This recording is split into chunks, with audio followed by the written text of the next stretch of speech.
विधानसभा चुनाव में हार के बाद से ही बिहार कांग्रेस में कलह थमने का नाम नहीं ले रही। बीते कई दिनों से राज्य के अलग अलग जिलों से पार्टी की बैठकों में हंगामे की खबरें आ रही हैं। इस बार वहां के बक्सर में विधायक और कार्यकर्ता भिड़ गए। ये झगड़ा कांग्रेस के प्रदेश अध्यक्ष मदन मोहन झा के सामने हुआ, क्योंकि संगठन विस्तार के लिए बुलाई गई बैठक में शामिल होने पहुंचे विधायक संजय कुमार तिवारी ने एक कार्यकर्ता को वहां से जाने के लिए बोल दिया। उन्होंने इशारा करते हुए सुरक्षा कर्मी से उन्हें बाहर निकालने के लिए कहा।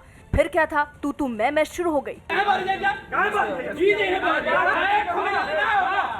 नौबत ये आ गई कि दोनों अपनी ताकत की नुमाइश करने के लिए कांग्रेस के प्रदेश अध्यक्ष के सामने ही भिड़ गए।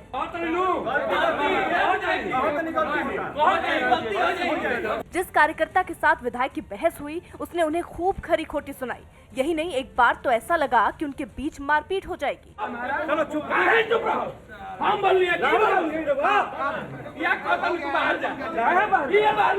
जिसके बाद कांग्रेस के प्रदेश अध्यक्ष मदन मोहन झा ने बीच बचाव किया और कार्यकर्ताओं को शांत रहने के लिए कहा, लेकिन वो कहां मानने वाला था और बाहर आकर उसने मदन मोहन झा से ही सवाल पूछने शुरू कर दिए और काफी समय तक हंगामा होता रहा। माना जा रहा है कि सारा हंगामा टिकट बंटवारे के मुद्दे पर हो रहा है, क्योंकि पार्टी के बहुत सारे कार्यकर्ताओं का आरोप है कि दूसरी पार्टी से आए नेताओं को टिकट देने की वजह से चुनाव में हार हुई। सौभाग्य की एक बात यह है कि बिहार के चुनाव में आरजेडी और लेफ्ट के साथ गठबंधन के बावजूद कांग्रेस अपने कोटे की 1/3 सीटें भी नहीं जीत पाई। इससे कांग्रेस के कार्यकर्ताओं का गुस्सा 3 महीने बाद भी ठंडा नहीं हुआ। वो इसके लिए पार्टी में गुटबाजी और टिकट बांटने से मनमानी का आरोप लगा रहे हैं। इसी मुद्दे पर कांग्रेस के प्रभारी के सामने कुछ दिन पटना में भी कार्यकर्ताओं ने बवाल किया था। राजस्थान यूनिवर्सिटी में राम मंदिर निर्माण के लिए चंदा इकट्ठा करने के मुद्दे पर बीजेपी के छात्र संगठन एबीवीपी और कांग्रेस के छात्र संगठन एनएसयूआई में ठन गई। एबीवीपी वहां पहले से ही निधि समर्पण अभियान चला रही है, जिसके जवाब में एनएसयूआई ने एक नई मुहिम छेड़ दी, जिसका नाम 1 रुपया राम के नाम रखा गया। इस अभियान के तहत एनएसयूआई से जुड़े छात्र यूनिवर्सिटी के कैंपस में एक कलश लेकर घूमे और उसमें राम मंदिर निर्माण के लिए अलग अलग छात्रों से 1-1 रुपया डलवाया। जय श्री राम, जय श्री राम। कांग्रेस के छात्र संगठन एनएसयूआई ने यह अभियान बीजेपी के छात्र संगठन एबीवीपी के खिलाफ चलाया। हालांकि इससे एबीवीपी के चंदा इकट्ठा करने की मुहिम पर असर नहीं पड़ा और उससे जुड़े छात्र नारे लगाते हुए अपने काम में जुटे रहे। एक ही नारा, एक ही नाम, जय श्री राम, जय श्री राम। लेकिन इससे राजस्थान यूनिवर्सिटी में माहौल गर्मा गया, क्योंकि कैंपस में एक तरफ एबीवीपी का निधि समर्पण अभियान चल रहा है और दूसरी ओर एनएसयूआई के छात्र भी एक नया अभियान लेकर मैदान में है। ये कैंपेन चल रहा है चंदा इकट्ठा करने का, लेकिन एक दूसरी तस्वीर कैंपस की और बता देते हैं आपको कि ये सामने की तरफ आप देखिए कि एबीवीपी है, कैंपस अखाड़े बन चुके हैं राम मंदिर के मुद्दे पर। ये बात पहले ही साफ हो चुकी है कि राम मंदिर जनता के पैसे से बनेगा, जिसके लिए वीएचपी और आरएसएस देश भर के लोगों से चंदा जुटाने में लगी है और बीजेपी के कार्यकर्ता इसमें उनका साथ दे रहे हैं।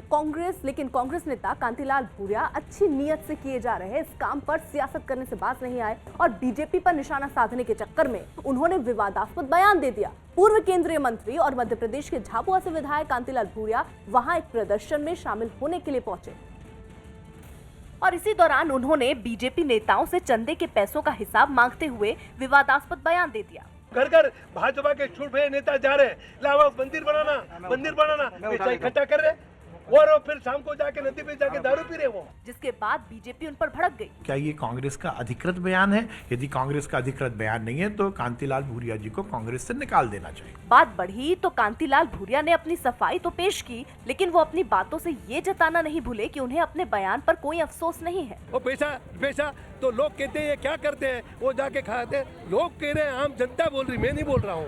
राम मंदिर के लिए चंदा इकट्ठा करने के मुद्दे पर कांग्रेस पहले भी बीजेपी पर हमला कर चुकी है और यही नहीं, मध्य प्रदेश में तो उसने एक अभियान चलाकर लोगों से अपील की थी कि वो सीधे राम मंदिर ट्रस्ट के अकाउंट में पैसे ट्रांसफर करें। सौभाग्य की एक बात ये कि अयोध्या में राम मंदिर बनाने के लिए राम मंदिर ट्रस्ट पूरे देश से समर्पण निधि जुटा रहा है। इस काम में राम मंदिर ट्रस्ट की मदद करने का बीड़ा वीएचपी और आरएसएस से जुड़े संगठनों ने उठाया है। एबीवीपी और बीजेपी के कार्यकर्ता भी आरएसएस से जुड़े हैं, जिनका राम मंदिर के लिए चंदा मांगना विरोधी पार्टियों के गले नहीं उतर रहा। वो नकद चंदा मांगने पर सवाल उठा रहे हैं, जबकि वीएचपी और आरएसएस ने पहले ही साफ कर दिया था कि राम मंदिर के लिए समर्पण राशि देने वालों पर कोई दबाव नहीं है। वो अपनी श्रद्धा के हिसाब से नकद, ऑनलाइन या चेक जैसे चाहें चंदा दे सकते हैं। फिर भी इस पर राजनीति थमने का नाम नहीं ले रही। दिल्ली में हुए ताजा सेरो सर्वे के नतीजे चौंकाने वाले हैं, जिसमें आधे से ज्यादा लोगों में एंटीबॉडी मिलने की बात सामने आई है। न्यूज़ 18 की प्रियंका कांडपाल की रिपोर्ट है कि ये सेरो सर्वे दिल्ली में जनवरी में हुआ, जो अब तक का सबसे बड़ा सर्वे बताया जा रहा है, जिसमें 28,000 सैंपल लिए गए। और सर्वे के नतीजे ये बताते हैं कि दिल्ली के 56% से ज्यादा लोगों में कोरोना वायरस से लड़ने वाली एंटीबॉडी पाई गई। और माना जाता है कि कोरोना वायरस की चपेट में आने के बाद इंसान के शरीर में खुद ब खुद वायरस से लड़ने वाली एंटीबॉडी बनती है। और आधी से ज्यादा आबादी में एंटीबॉडी बनने का मतलब ये माना जा रहा है कि दिल्ली इम्यूनिटी की तरफ बढ़ रही है।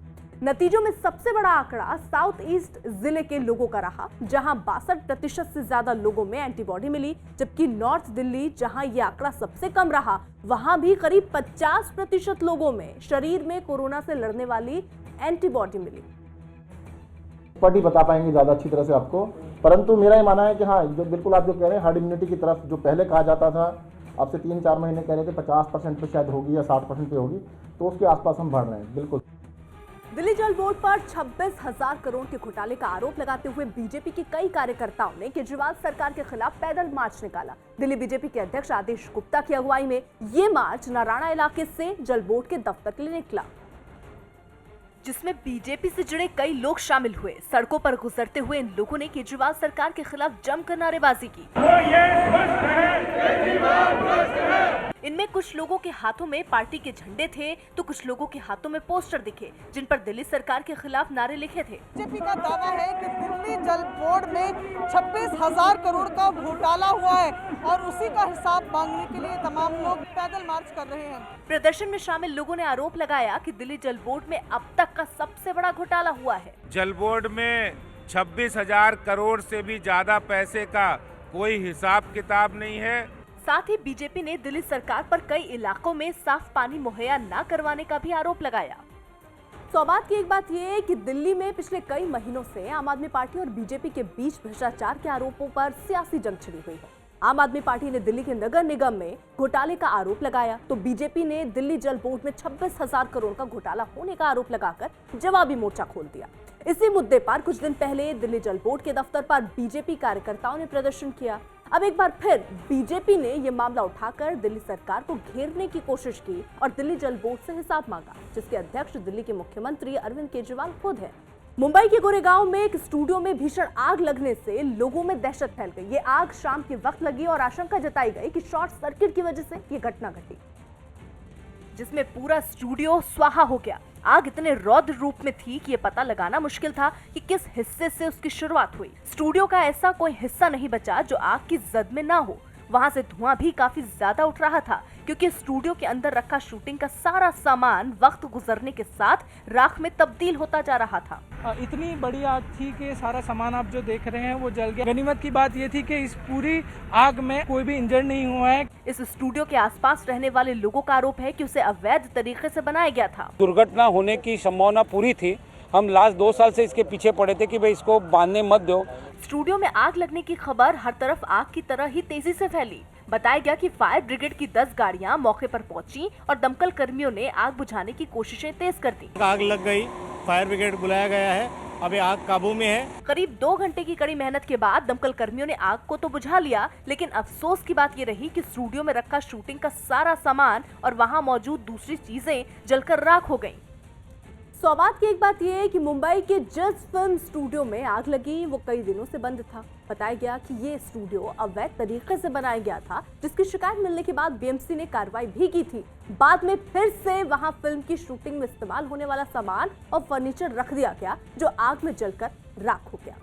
सीबीएसई बोर्ड की 10वीं और 12वीं की परीक्षाओं की तारीखों का ऐलान हो गया। न्यूज़ 18 की प्रियंका कांडपाल की रिपोर्ट है कि 12वीं क्लास के छात्रों के एग्जाम 4 मई से शुरू होकर 11 जून तक खत्म होंगे और 10वीं छात्रों की परीक्षाएं 4 मई से 7 जून तक चलेंगी। सीबीएसई ने इस बार डेट शीट इस तरह से बनाई है कि हर एग्जाम के बीच में छात्रों को कुछ दिनों की छुट्टी दी गई, ताकि उन्हें तैयारी का पूरा मौका मिल सके। इतना ही नहीं, इस बार 12वीं की परीक्षाओं को 2 शिफ्ट में लिया जाएगा। 80 के दशक के बाद ऐसा पहली बार है कि 2 शिफ्ट में एक ही क्लास के एग्जाम होंगे। मुझे भरोसा है कि अब जो ये डेट शीट आपको मिल रही है, इसके आधार पर आप खूब मेहनत करेंगे। दक्षिणी दिल्ली नगर निगम की पहल के बाद दिल्ली के सुंदर नगर इलाके में 1 किलो प्लास्टिक कचरे के बदले खाना देने का अभियान शुरू हो गया। ये मुहिम राजधानी को प्लास्टिक फ्री बनाने के लिए शुरू की गई और इसकी एक तस्वीर सुंदर नगर इलाके के रेस्टोरेंट से सामने आई, जो 1 किलो प्लास्टिक कचरे के बदले लोगों को खाने की थाली परोस रहा है। लोग वहां नाश्ता, लंच और डिनर कर सकते हैं। इसके लिए उन्हें सबसे पहले कचरे का वजन करवाना होता है और उसके बाद उन्हें खाने की थाली मिल जाती है। इस मुहिम से जुड़ने के बाद ये रेस्टोरेंट भी अब गार्बेज कैफे की फहरिस्त में शामिल हो गया। आप देख रहे हैं कि यहाँ पर एक गार्बेज कैफे का पोस्टर लगाया गया है। इसमें तमाम प्लास्टिक का सामान है। 1 किलो जब ये होता है तो उस पर आपको खाने के लिए थाली मिलती है। खास बात यह है कि लोग इन कैफे में अपनी पसंद के मुताबिक खाना ले सकते हैं और खाने की जगह मिठाई भी ऑर्डर कर सकते हैं। लंच का टाइम लंच खाना देते हैं, डिनर टाइम डिनर दे देते हैं, बस जिसको जो भी कुछ खाना। दक्षिण दिल्ली नगर निगम की पहल पर और भी कई इलाकों में इस तरह के कैफे खुल चुके हैं और दावा है कि आने वाले दिनों में उनकी संख्या और बढ़ेगी।